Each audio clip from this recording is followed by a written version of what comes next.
We've been asked to fill in the gaps between talks at DevFest and talk a bit about what just happened. But we're filming this in November.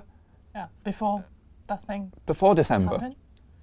Yeah. So Ava was just talking about caching strategies. Oh, I'm sure she nailed it. Yeah.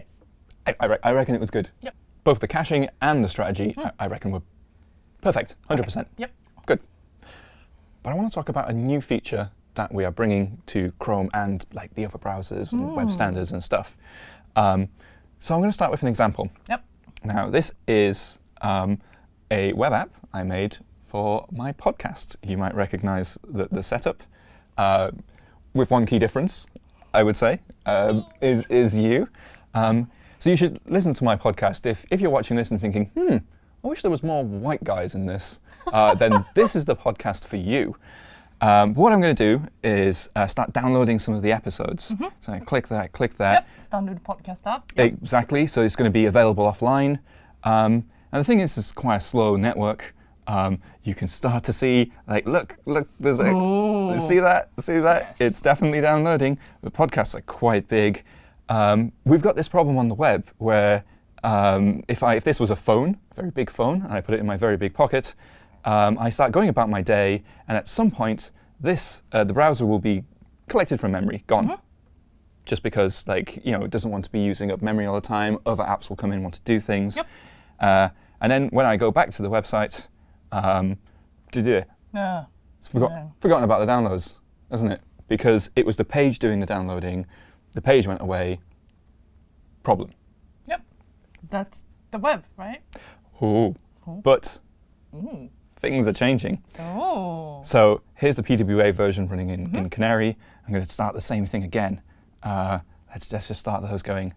Now, something a little bit different is happening. There is a notification with an icon and a title, and that's the download happening.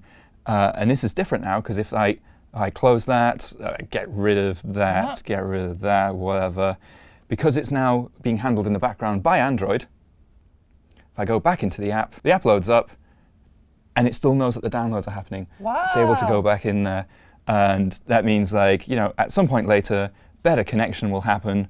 I'm going to go into Wi-Fi here, because we've got these nice slow networks in the Google Office. I'm going to switch to one of the fast ones. All right, and as we can see now, it's downloaded, and it started the other one. This is all happening fast now, because we're on a faster network. And even though the app is closed, I can go back into it. And it's working now.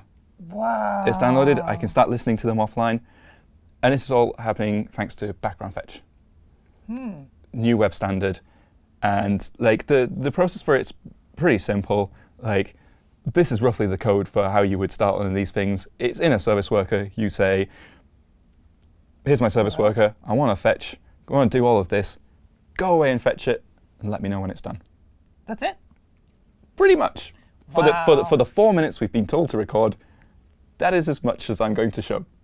But there's an article and stuff, so people go and find out more about it. Fair. Cool. The next talk, according to my notes, is Furiously Fast Web Apps with Angular, and that's by Martin. So Martin's one of our friends. He'll probably be good. If it's bad, it's unusual. It's unusual. Just let it go. Let him have one bad talk. Everyone can do one bad talk sometimes. It will be Martin's first.